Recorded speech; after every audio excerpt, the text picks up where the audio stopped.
All right, greetings and welcome to The Jolt. This is the YouTube channel for my personal blog, thejolt.net. I'm Jeff Robert Blask, and today I want to talk about a grassroots UFO encounter. How do I know it's grassroots? Well, because I happen to know the guy. He was a pilot, actually works with me. And today, in this, in a previous life, he was a pilot. I've worked with this gentleman. We're just going to call him Mr. G. He doesn't really want to be named. No worries. I've worked with him for about 8 years now, and he's older than me. He's about mid 60s, I guess, a little like 65, 66. And he was a pilot in a previous life, flying 767 cargo planes.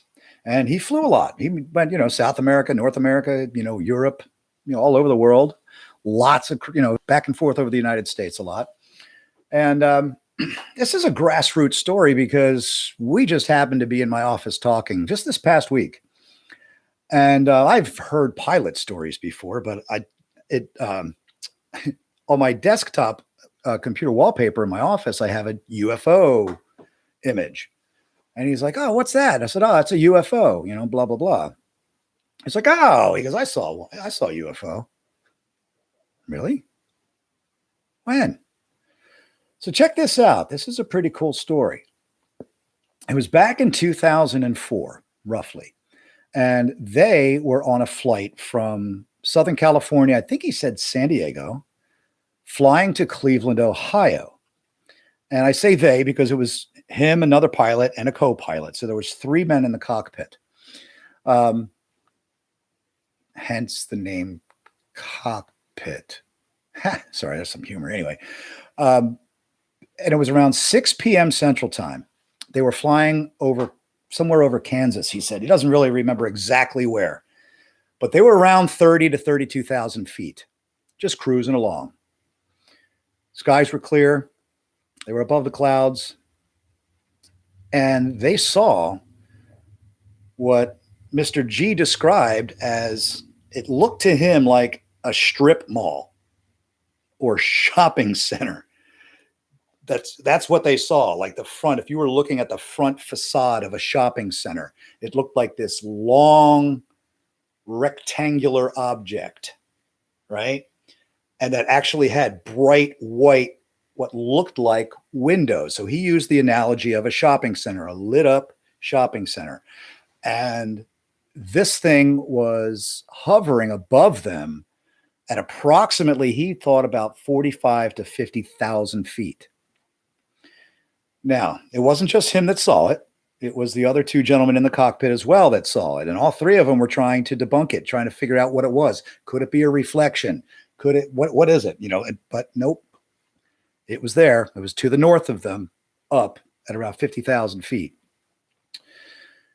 And they kept their eye on it, but this object eventually got smaller and smaller as it kind of went away from them and then eventually disappeared.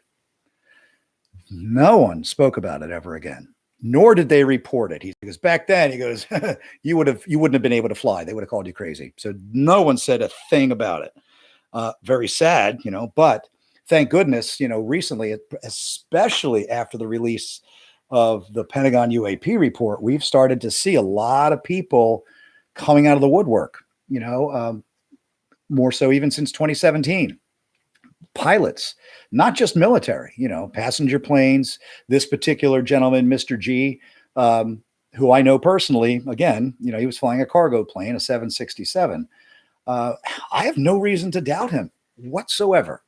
So I'm going to be doing some research on it. I want to look to see if there's other stories that match it from the same time period over the same area, perhaps same looking object. If you know of any stories where you see this object that looked like a big rectangular shopping center, please comment below. Let me know. I can use it for my research because I want to see who else has seen objects like this, what locations, what time periods. And this is how we do this. This is the grassroots movement. And I think it's vital for us to not be afraid to talk about these things in public, whether it's at work, whether it's with family, friends, get it out there. And, you never know what you're going to hear. Especially me. I live down here in Florida. And Florida's got its good points and it's got its bad points. But one of the cool things is that it's a very transient state. Okay. People come from all over the country to move and migrate here to Florida, even from around the world. So you get people from all walks of life, all different cultures, all different backgrounds, all different experiences. So you never know who you're going to talk to. It's not like everybody here grew up in this area and we've all had pretty much the same experiences. You're getting people from all over the place. So I make sure and make it a point to talk to a lot of people about it and get the stories I can, which reminds me of another topic that's going to be coming. I have another gentleman that I work with. Again, he's a bit older than I am. I'll call him Mr. W. Mr. W got contacted a few months ago via mail, I might add, and a letter by a UFO investigator asking about his father. Here's an interesting story. So Mr. W had a dad. Let's just say his dad's name was Gary. Okay. Well, Gary had a best friend named Bill. Mr. W knew Bill because they were best friends their whole lives. So, Gary and Bill, they both, they were best friends until they both passed away. But what's interesting is, so Mr. W has known not only his father, but Mr. Bill his whole life. But as it turns out, now he's always known about his dad's military career. Okay. Gary was in the Army back during World War II. He knew of the areas that his dad was stationed in. His dad never talked about UFOs, even though Mr. W had asked him later on in later years about it. He didn't even talk about it. I don't know nothing about that, or, we don't need to know about that, or something along those lines. Again, this particular story is still unfolding. It's still in discovery. I'm doing research. I'm going to be talking a lot in the future to Mr. W, but guess what? It turns out that both Gary and Bill in the Army together were both stationed in the same at the same Army base, and were both at the Cape Girardeau or Cape Girardeau UFO crash site. If you don't know about that one, that's an interesting case. So there's Mr. W has some documents that he found in his father's belongings. So this story is getting very interesting. And again, it's grassroots. If I didn't talk about it, he and I wouldn't have had a rapport to share this topic. I would have never known that this guy that I work with's father was at that UFO crash site. Wow. Small world. So get out there, folks. Grassroots effort, man. Let's get it out there. Share the stories.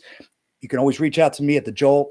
If you got other people that you follow on social media, please, by all means, and you find stories, share it, get it out there. Let's start talking about it, because you'll be so surprised when you start to see ends meet. I've seen it happen already just on live streams of a couple other people's broadcasts where, someone's talking about something and somebody else says, well, wait a minute, I know about this UFO sighting at that same area back then. And all of a sudden you're linking evidence together because you're just having a conversation. It's very important. It's vital. Keep up the great work, folks. That's all I got to say for now. Talk to you soon. Peace to all.